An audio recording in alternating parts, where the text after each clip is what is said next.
Trapper T-Mac here, Wild for the Outdoors, or Trapper T if you're calling me for a job. I have been seeing a lot of questions about beaver trapping. People are getting into beaver trapping. That's great. I love it. I don't get to do enough of it, I promise you. But I do enjoy beaver trapping. This is what I use, and that's what I'm sharing this video. I'm letting you know there's a lot of different things out there. That's the cool thing about beaver trapping. There's so many different ways to set, and you'll find that out as you go along. This is, to me, about as basic as it gets, because that's the way I am. And this is what I use. I got a Duke number 4 on the end there. The next one is a Sleepy Creek 440 Nitro. I got a Duke 650, a Bridger number 5, MB 750, and an old Victor double long spring. I believe this is a 3.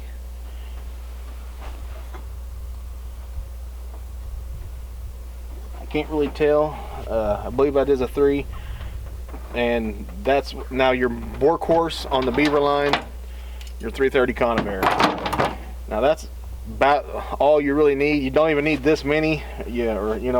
Pick a couple that you like. The MB 750 was a workhorse for me this year. I think I am liking this number 5 Bridger a little better. It is pretty big, as is the 750, but it seems like when they hit, nothing gets away.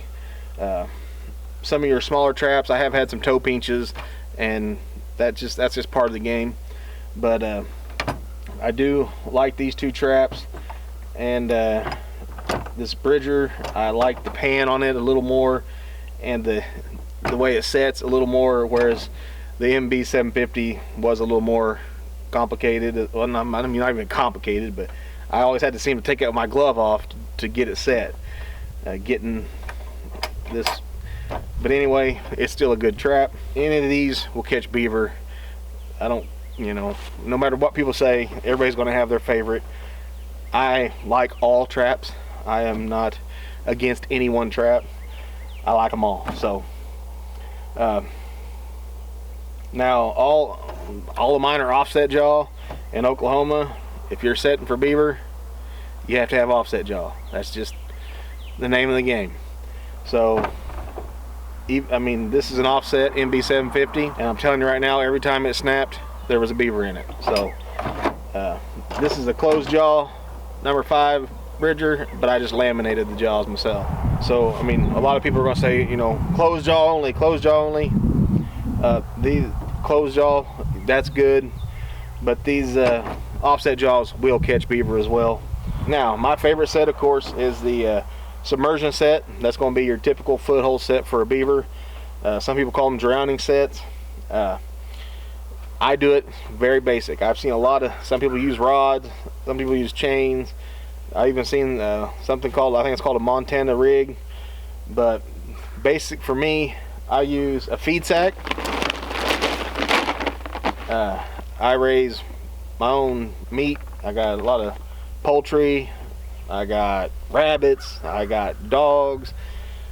All these feed, as long as it's a feed sack that's got the kind of like a plastic feel to it, not the paper feed sacks, these will be water resistant.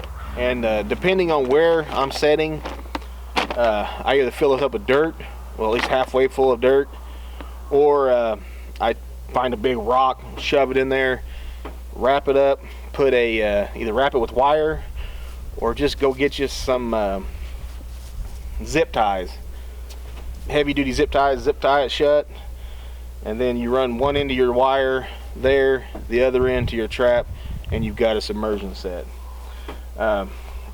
Most of these chains nowadays come with a hole at the end that works as an automatic slider for your trap to slide down when you're doing a submersion set,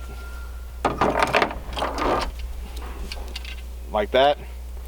And if you put that on there the right way, it'll only go one way. So it's like having a built-in slide set. Whereas with some of these older traps like this, you might have a big ring, then you have to add on a slider. But other than that, just some wire, and this is the wire I use.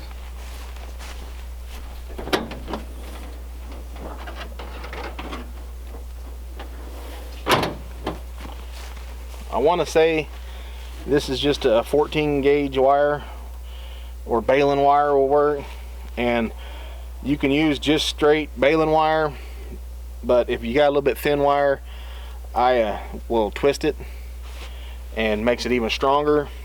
And of course you just run that wire through your swivel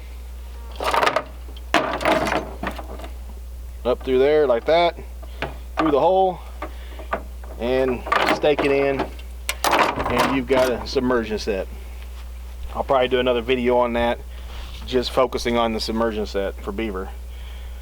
But this right here is all I use. This is all the equipment I use.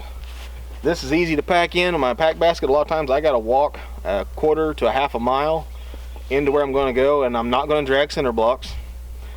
I'm not going to carry rods. You know, I'm not going to pack in chain. This